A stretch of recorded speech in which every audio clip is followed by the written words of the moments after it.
I think the fancy one, or the one that people will be looking at, will be the freshman quarterbacks. For me, I'm going to be looking in the secondary.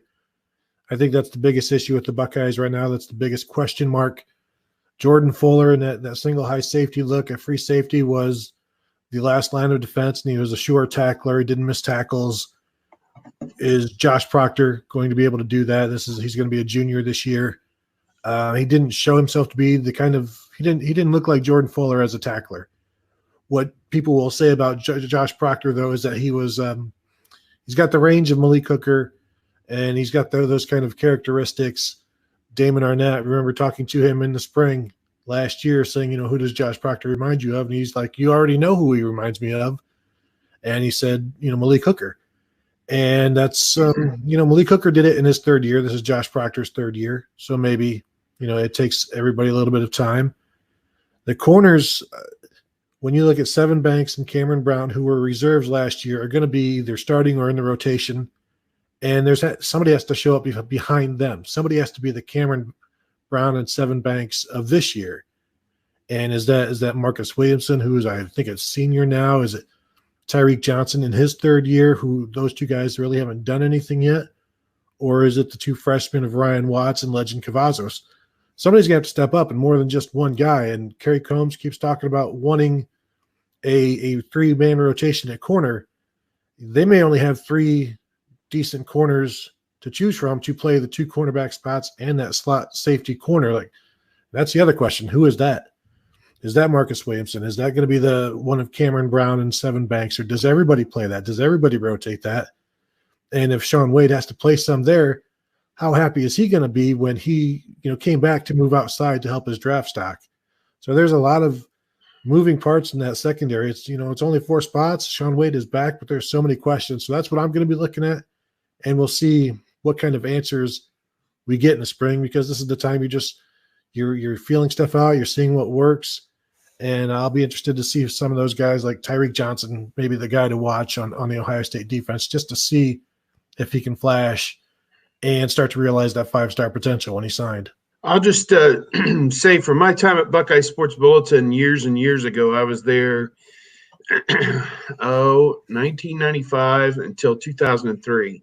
And we had a thing, kind of a format that we ran every spring. It was the plus side, the minus side, kind of going into spring football, like things that we, thought were positive, things that we thought were negatives and needed to be addressed. And then we had players on the spot, and we would look at guys, 4 or 5 guys on both sides of the ball who it was kind of like poop or get off the pot time. And, take that, and put the real word in there, if you follow what I'm saying. So, we didn't say that in print, but at any rate, players on the spot. If I had to sit here and give you players on the spot, I'm thinking of people like Cameron Babb, who's been hurt, Tyreek Johnson, who's been hurt. The 3 junior linebackers, Dallas Gant, Taraji P. Mitchell, and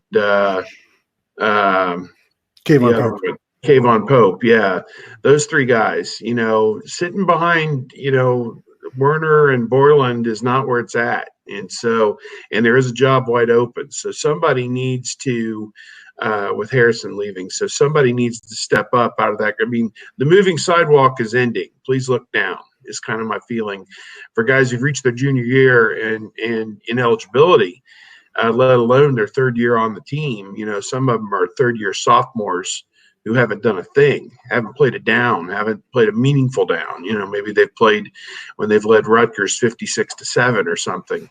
These are guys who the time is now. I mean, it is, you're going to you've been recruited over. There's guys coming in behind you who are going to, take those spots if you don't take them. So, I think that those are people that I look at on the, I think about,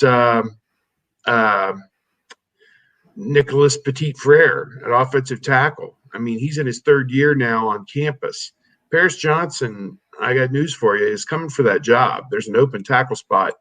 And if he doesn't have the spring of his life, he's not going to start. Paris Johnson's going to take that. So, or, somebody else who's in line. But, I look at guys, as I say, and I don't mean it to be critical. I don't mean it to be mean, but at some point rubber hits the road, and they brought you here to play football on Saturday, not practice all week and watch football on Saturday. And some of these guys are national top 100 guys who haven't done a thing.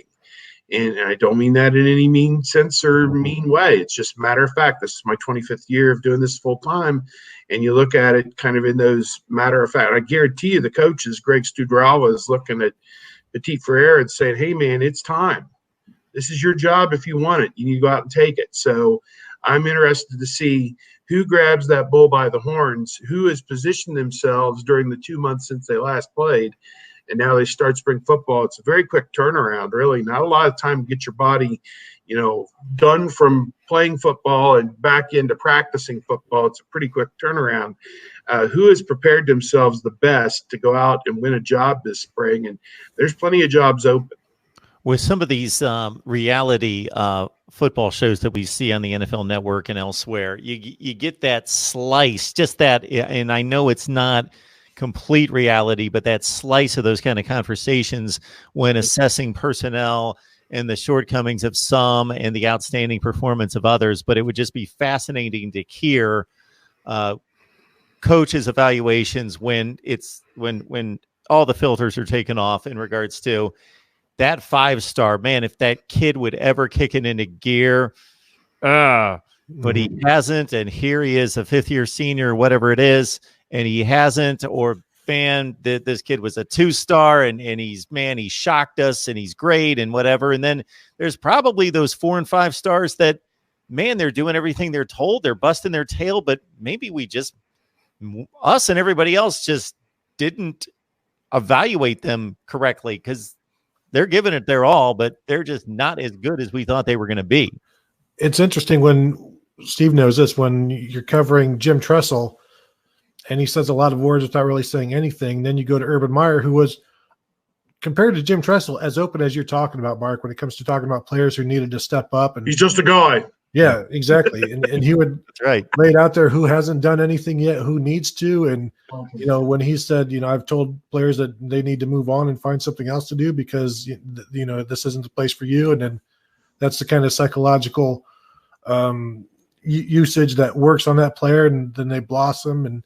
But yeah, Urban Meyer was open and honest about a lot of players for a long time. And I think that's gone now with Ryan Day, who communicates in a different way. But, if you want that kind of talk with coaches, you're going to have to run into them like off hours at different places. And, sometimes we'll see them at spring football coaches clinics and stuff like that, where you can talk to them about players and this and that. But even anymore now, they don't want to talk too much because stuff will get out, and stuff moves quickly. Social media, if somebody says something about a player, it can get back to them within 15 minutes, just without people even speaking to each other, just by typing something out. Players will know what you're saying about coaches. But you know what, the good coaches tell the players anyways. That's what Urban Meyer has talked about, what Ryan Day has talked about. There, you can't have questions or confusion between players and coaches. Players need to know where they stand, especially now in the age of the transfer portal, because if you don't let them know where they stand and they feel like they've been misled, or if they don't feel like they're going to get a shot, then they're going to leave. So if you just be open and honest with them, you kind of also know if they're going to go.